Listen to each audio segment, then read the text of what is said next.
I'm Lawrence. I'm Nick. Welcome to the Nick and Lawrence Show.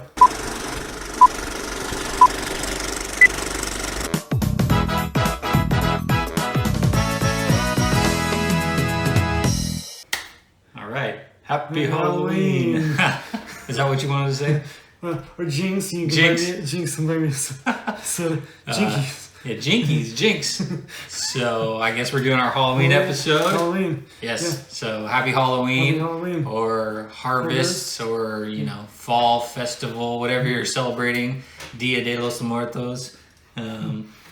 This holiday season. I guess usually starts with Halloween, fall festivals, stuff coming up in around in like a few days here, and we are going to talk about all that fun stuff. Yep. I was going to sing, it's beginning to look like Christmas, but it's too early for Christmas, so we'll just sing It's Beginning to Look Like Fall. It's starting to be fall around here. We've had a pretty decent fall in our neck of the woods and stuff. It hasn't been terribly hot like it's been in past years, but... Yeah, I mean, still, this last week, or the last couple weeks have been in the mid-80s. But mild compared to years past where we've been in the fall time 100 degrees. But that's fall in California for you. Yeah. It changes with the hour. Right. We have what we call Indian summer. Yeah. What's that? Which is, it's I don't know how to quite describe it, but I know that it's just what we use for really hot weather when it's 100 degrees or something. Anywhere between 90 to 100 degrees, it's an Indian summer. Mm-hmm. And at least in Sacramento, at least in this area. And that's normal for this, and it'll last until October 31st. And then we go from an Indian summer, a really hot summer, to we go straight into winter. Yeah, I know. It's sometimes we have seasons, sometimes it's just summer and winter. Right. But not to go into weather too much, but just one last thing to say about that. It is kind of weird, and I guess considering we're talking about Halloween stuff, so weird kind of works. But the weather's actually been weird the last few weeks, at least through October, because it's gotten cold like you would expect in fall. So nighttime's like 45 degrees. And then it's 80 degrees during the day. So it's like 30 to 40 degree difference throughout, a 12-hour, 24-hour period. And I don't know. It's weird. We wake up in the morning, you have a, sweater on, sweatshirt, you're drinking your coffee, your hot cocoa. And then by the afternoon, you're sweating and you're drinking your Slurpee and, your iced tea. But that's where we're at in California. Yep. So now into some nostalgic fun during the fall stuff. I know a year ago we did a Halloween special, and Nick and I got dressed up in fun costumes and stuff, and we're going to kind of do the same thing, but we're going to go a little bit more casual this time around, but we'll still talk about things. I went and saw in the last couple of weeks, I saw the Addams Family movie, which was really good. A takeoff of the 1960s TV show, which goes back to a comic strip from the late 1930s or so, and went into like 1988. So that was the Munsters, right? No, this is the Addams Family. Addams Family. They're different. They're different. They're creepy and they're creepy. Okay. I remember the Addams Family. I remember the live action movie. Nick's like, don't sing that. Yeah. So Beetlejuice. So yeah. So you went and saw it's animated, right? It's an animated. There were some good things and bad, and I kind of got used to the TV show and the live action one that has Christopher Lloyd, who we know as Doc Brown in Back to the Future. He plays oh gosh, I totally forgot. I was gonna say Uncle Fester. Uncle Fester. That's right. He played. It took me a second to pull him up. I was like, I know. Yeah. So in the live action, he plays Uncle Fester in the live action movie. Christopher Lloyd does. So like directly, I think that movie came out in 91, 28 years ago. That live action movie came out, and it was 1 year shy of when Back to the Future came out. The third Back to the Future from 1990s. So we get to see Doc Brown, and then the next year we're seeing him as Uncle Fester. Right. But it was a pretty good. I like the live action, but I kind of like the old '60s TV show that my family grew up on and stuff. So that was always a fun show and stuff. This one was very interesting. It's got a 50-50 review for me. It was like 1 thumbs up, 1 thumbs down for I think the storyline. It was interesting. It was nice that I guess I don't know if I should give the ending away or not, but no spoilers. Yeah, no spoilers. Especially since I haven't seen it. Yeah, I won't give too much away because Nick hasn't seen it, but I definitely liked it. There were some goods and some bads. Okay. To it. There's a interesting favorite scene of mine that I thought had a very familiar, catchy, quote unquote neighborhood tune that Lurch plays. Okay. But like I said, I don't want to give too much away for people. It's only been out for like a week, but right. But it kind of has some mixed reviews from.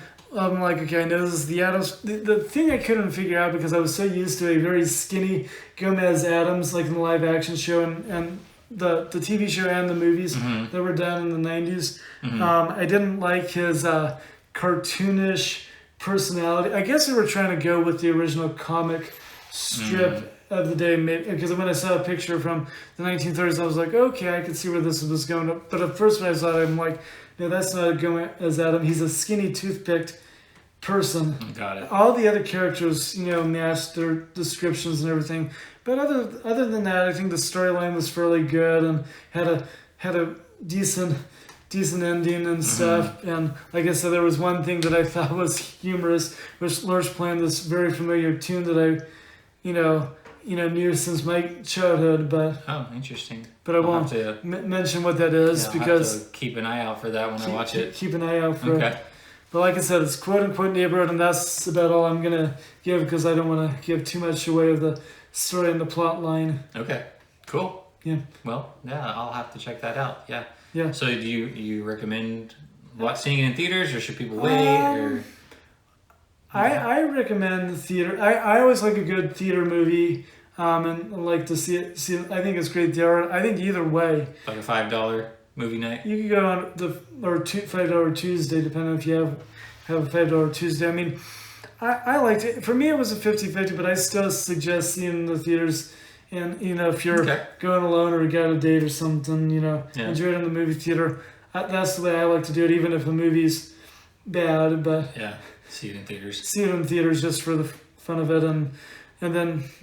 Because it's never for me personally when I go to see movies, especially like those movies, it's hard for me to watch them on Netflix because it's just I like getting the feel of going to the theaters because that's what I did when I was a kid was to go to the movie theaters or like, just a little bit of nostalgic. Yeah, I think I don't know if we've done a video on movie theaters, like our nostalgia for movie theaters. Well, we did Blockbuster. We did the home video, but I think that might be something we'll do in November or something. During the fall holidays. Fall holidays, we're gonna have to look into, movie theaters or. Yeah, that'd be fun. So look forward to that. Yeah. We'll plan. We'll set that up and organize it. But speaking of all the Halloween stuff, you brought a couple examples and. Before we get into that, just because I don't have it with me, but you know how everything's streaming these days. Oh, yeah. So I subscribe, I think I mentioned it before, I subscribed to Boomerang. Oh, yeah. And it's not on every smart TV, but it's on Roku TVs. And, they have an app for like Apple and Android. Right. But Boomerang right now has a lot of Halloween. It's cartoons basically from... I guess Hanna-Barbera and shows like that. I think it's mostly Hanna-Barbera stuff. And there's some new cartoons on there, that new generations watch. Like some Dracula girl, I forget her name. Yeah. Or some vampire girl. I know the Jetsons and Scooby-Doo and the Flintstones. It seems to be the project. Jetsons. You're going with the Halloween theme. There's Casper. Oh yeah. Yeah. So right now with Halloween, coming up and it being that season, they focused everything on Scooby-Doo mostly because that's like the mystery show, and it's kind of fun to go watch the old Scooby-Doos from the late 60s or 70s, you know, the TV videos or the TV episodes for Scooby-Doo. But I have personally enjoyed, and I recommend checking them out, all the newer Scooby-Doo movies, like, you know, the TV movies and the animated ones, not the live action ones. But those are fun too. But they have a lot on there right now and they all kind of feel like spooky, Halloween-ish, and you know, they're not really Halloween themed, but it's just the way Scooby-Doo is. And so, you know, there's one about like vampires, and there's one. I think there was TVs, the Scooby-Doo movie, I think it was in the late 70s, and they would bring on guests from TV shows or whatever. I think there was one that I saw years ago where they had like Scooby-Doo meets the Addams Family, or they do things like that, or meet Don Knotts from the Andy Griffith Show. Yeah, and they have one on there that you can watch, Scooby-Doo meets the Boo Brothers. So you know the Boo Brothers from Casper. And so that's actually an older one. It's weird because it's not widescreen. It's just, you know... It's 4x3. Letterbox. But yeah, no. There's even a Scooby-Doo Lego.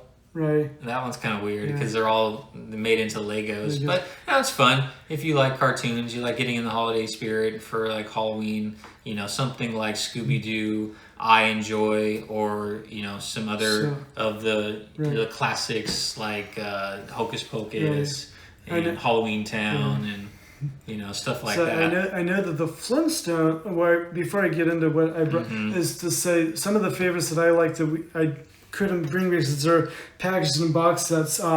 But Superman has a couple of, like, I love the old 50s Superman, and there's so much mystery. Like, you could literally watch it. It is a mystery in itself. There's a lot of drama to it. There was one that was, like, about Friday the 13th, and there was one about the chief of the Daily Planet, who the line is "Great Caesar's ghost," as he has for a catchphrase. But he ends up meeting some ghost, but it's really some criminal disguised as a ghost. So I like those two. But then there was the Flintstones had several in their 5th and 6th season where they introduced the Gruesomes. They kind of looked like the monsters of the Addams Family. It was Stone Age style, and so they would bring in characters like Bewitched and some of those characters on the later seasons of the Flintstones, and they do like very spooky. There was one that was like a Alfred Hitchcock Presents spoof on the Flintstones, and I think they made a movie later on after the Flintstones ended where they were like Flintstones meet Frankenstein or something. Or Frankenstone. You have to, with the Flintstones, you have to be humorous. Yeah, it all has to be stone. Yeah. It's stone or something, but the Halloween stuff would be even in the Flint. And then later years, Jetson did have a Halloween in the 80s when they rebooted for a second and third season. Years later of the Jetsons, they did a Halloween kind of special and stuff. Yeah. But I've seen so much of that stuff myself, and Hanna-Barbera did a good job from the 60s all the way to the 80s that when they syndicated or repeated stuff, they could... well, you know what I like about Scooby-Doo the most is the voice actors are almost all the same still. Right. So, like, some of the newer movies, and I don't know if there's any that, like, what the most recent ones are, if they have the same voice actors, but, like, you still have Casey Kasem playing Shaggy, and you have Frank Welker playing Scooby and Fred, and then... Well, we lost Don Mesmick. He passed away, and fun fact, I don't know if we did this in our cartoon video, but we'll give it to you again anyway, is that Don Mesmick, not only did he do Scooby-Doo, but he also played Astro on the Jetsons. But Astro came before Scooby-Doo. Okay. So that's a little, you know, because Jetsons came first and then Scooby-Doo came years later. So Don Mesmick was able to work in his dog voice and stuff with the character. But Scooby-Doo and Astro voiced by the same voice artist, and they did that all the way up until the 1990s. Oh, wow. Okay. Yeah, that's a fun fact. Fun fact. Cool. Okay, so, well, let's dive into, you know, with the rest of our time, what you brought here. Yep. So I brought an old kids show that I grew up on, Thomas and Friends, narrated by Ringo Starr and George Carlin. George Carlin, yeah, I remember that. A comedian and a former Beatles. So these are kind of just some fun, spooky adventures. Some of them don't really have the Halloween, but I guess he just kind of picked out different things. You have Scaredy Engines was the first one. Haunted Henry, Thomas Gets Tricked, Thomas, Percy and the Dragon, Diesel's Devious Deeds, Percy's Ghostly Tricks. just a number of just fun Thomas the Tank Engine. I think on this, it's really a combination of George Carlin telling the storytelling. I was really surprised that it wasn't Ringo Starr, because for some odd reason I always liked his narration when they would go into. But Shining Time Station was just a popular thing, and I think this had come in at like a fancy box, and it came like with a little train car and stuff, and came like in a glittery box that I lost, but kind of the disc and little booklet and stuff. So I always, because I watched that. I'm not sure when did it come out. When did it start? Shining Time. Thomas and Friends started in the UK in 1984. But when George Carlin was... Okay, so George Carlin got signed on for the US TV show Shining Time Station in their second season in, I believe, in the fall of 1990. Okay. And he was and here's a fun fact about George Carlin, is that when they introduced him as Mr. Conductor's cousin on the 3-season series of Shining Time Station, the first episode of their second season was a Halloween episode of Shining Time Station. So the station is all decorated for Halloween. Schemer gets himself into all kinds of trouble. He's like really scared of ghosts and everything else. He's always bullying people in the station, but in this episode he ends up being afraid, and he's like, well, this place is haunted. And he always said that even in the first season, but it really came clear that he was, as scared as he normally is, even though he had just bullied the kids and bullied Mr. Conductor and bullied the station manager. Yeah. But the whole episode, the first episode of the second season was, I think it was called Scaraders was the episode, and just totally a Halloween episode for their first season of the second season, which was about like September or October of 1990. Oh, okay. So I was trying to figure out if it was a show that I watched or my sister. I think it was my age range. So Thomas and Friends came first, and Ringo Starr did the UK version from '84, and then it went into and he did it up until 1990 with one. We showed a Christmas videotape that we showed at Christmas time, but and that was the last time Ringo Starr did it, and went on to his music and stuff. But I always thought it was funny that George Carlin voiced. It's like a kids show basically, and he's a very adult and crude comedian. In real life. Well, he wasn't like that early on, and I talk on a podcast. We kind of brought up the subject in the Back to the Future podcast we had done, where we talked about George Carlin. We were like, oh yeah, we loved George Carlin, but we loved his early years when he was clean and everything, and then by the 1990s when he was doing Shining Time Station, his characteristics and personality kind of just changed until his death. Yeah. So that was that. Well, we've talked about this next one before, and we've mentioned that it's not technically Halloween, but it just is because it just comes in this time of the year, and this year we never really talked. Well, I wanted to dive into it because I had just a basic thing, because last year we dived more into Willy Wonka and the Chocolate Factory in our last Halloween special a year ago. So if you want to check out that one, we had that big box, and I went through and I was like, I forgot that I had this. And this was kind of cool because the reason I brought it out because Wizard of Oz, by the way. Wizard of Oz. We're talking about. And so I just have all these fun promotional pictures and stuff. Just those are cool. All kinds of, and then premieres. But the reason I did this was because it was the 80th. It was the 80th anniversary. It was. Yeah, you can show them. Yeah. Just one by one. Yeah, these are all little promotional. Yeah, so these are promotional photos and stuff, and I just thought, it's really kind of cool because this year's the 80th anniversary. As you guys are looking at some of this, just different promotional pictures and stuff, and I thought, oh, this is kind of cool. I think I got this for the 65th anniversary or something. And so it was like... So this says 2005. Yeah. Is when these were printed. Yeah, and the movie came out in 39. Yep. So... Yeah. So 9... And... There's...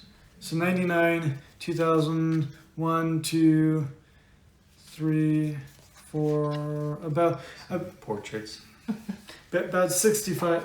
Yeah, about 65. Because 2009 was the 70th, but now we've officially But yeah, here's some really cool things. Here's your. Oh, thank you.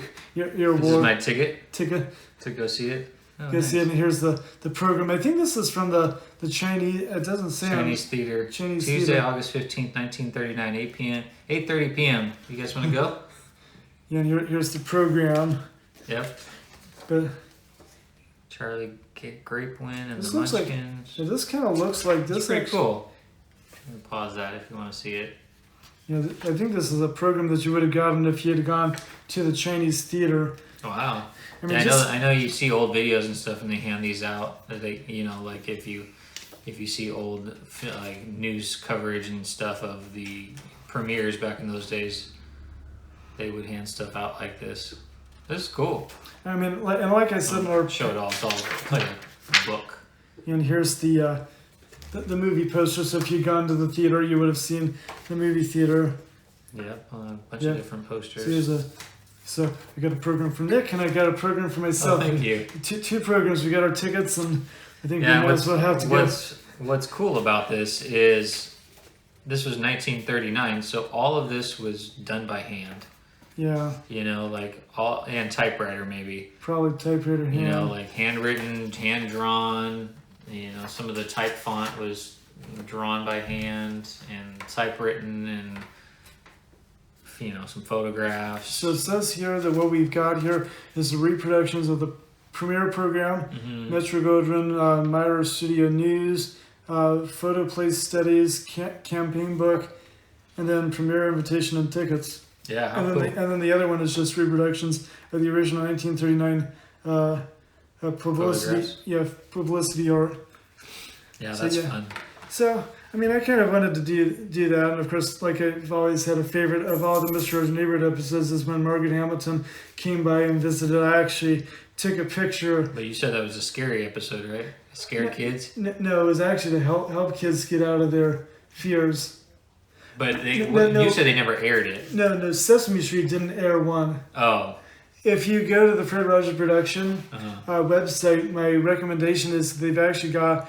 They don't have the Neighborhood Make-Believe part, but they do have the interview that he interviewed her in the house, and then they show the whole costume. So who is her? Margaret Hamilton. She played the Wicked Witch of the West. Okay. And so, but I highly recommend if you want to see that a 7-minute interview, we recommend, if you've got kids who are afraid of witches or anything, I would highly go and check out the Fred Rogers Production. That 7-minute video is on there. But this was a picture I took when I was at the Fred Rogers Center about 8 years ago, and a really fun picture of Lady Elaine and the Wicked Witch of the West, and they've got that picture, and I love that picture. That's cool. That's cool. Well, not to go too far off Wizard of Oz land, but this movie was the first movie that they did in Technicolor. Technicolor, yeah. Right, and I think so. They wowed everybody by starting it in black and white, and then changing all of a sudden to color.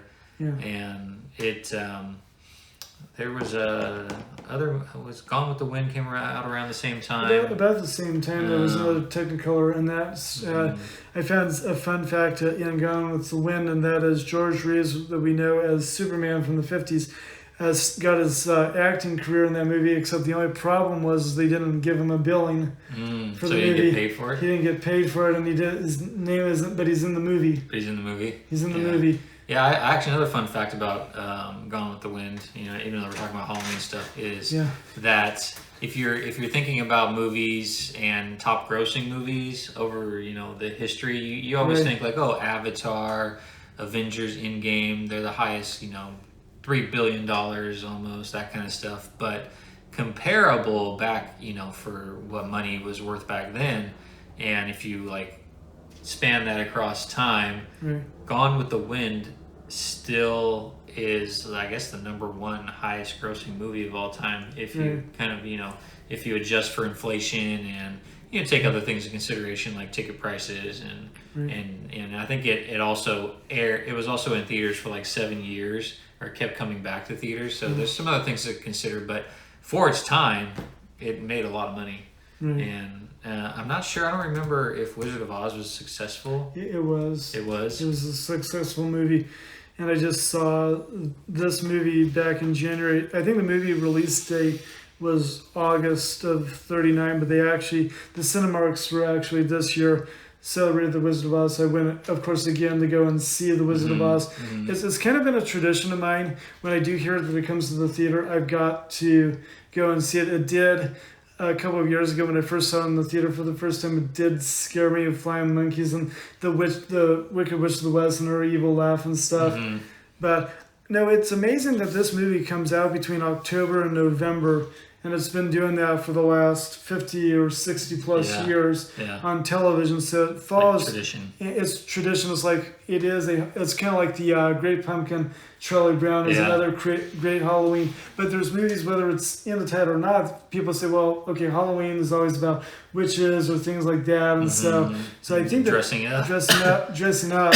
And I think this is a reason I picked this movie. It is kind of even though it's got a lot of music and stuff, it can be, depending on who watches it. It is a scary movie. It's scary, It's a little scary, even for adults to watch. But that's why I pick it out every year, and hopefully I'll find some other movie that I can find that we can do for next Halloween. But I wanted to kind of jump in because we hadn't really.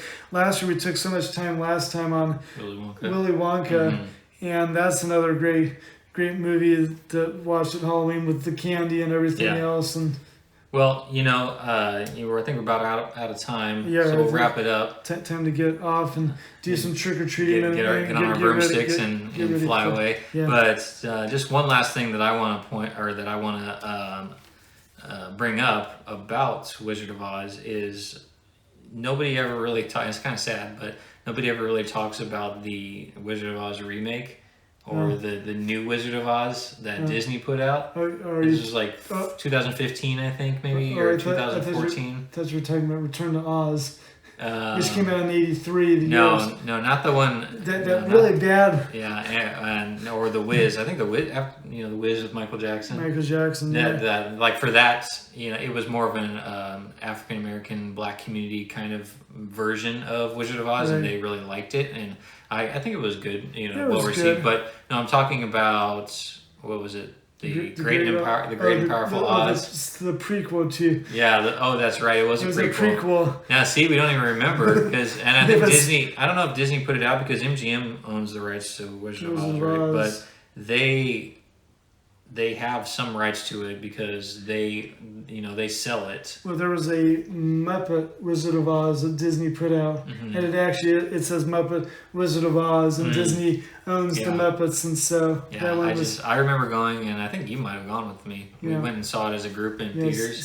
Some years. And it had. I just remember the main character was who played the wizard was what's that guy's name? I can't remember his name. So long ago, and I forget his name. I have the tip of my tongue, but he's that young actor who always plays kind of like a pothead in some of his movies. I don't know. I can't. It's on top of my tongue, but put it in the comments if you know what I'm talking about. So. Anyways, that's our Halloween, recap, our nostalgia for this episode. And anything else? Well, fun fact that I forgot to put in our Captain Kangaroo video. If you guys are commenting or seeing that when we get this up, is that the first song that was used on Captain Kangaroo was Puffin' Billy, and we didn't mention that in our video. I know we've had comments and stuff before that were like, oh, you didn't get this fact in or that fact. Well, this time around, I'm going to let you guys know that we forgot to mention that the first song that was used was Puffin' Billy, and it was a recorded stock piece of music from the past years. I wanted to throw that in our video for this time so you guys know that was the first song for Captain Kangaroo since we didn't get that mentioned in our last video. We don't know everything, or we don't have time to mention everything. But Lawrence knows everything. But I know a lot of things. But always comment, and I might please comment, or we'll put in our Instagram or our YouTube description if we forget something. At the end of this video. Definitely leave a comment if you saw that we didn't bring something up to start the conversation, and you know, maybe we didn't know about it, but and we'll definitely get back to you on that. Okay, well. So, remember to subscribe, click the bell if you're new to our YouTube channel. Remember to follow us on Instagram. That's the best place to get other information about stuff when we're not posting videos here. Yep, and don't forget to like this video. It helps us out. Yep. All right. So, I'm Lawrence. I'm Nick. And we'll see you next time. See ya. Happy Halloween. Bye.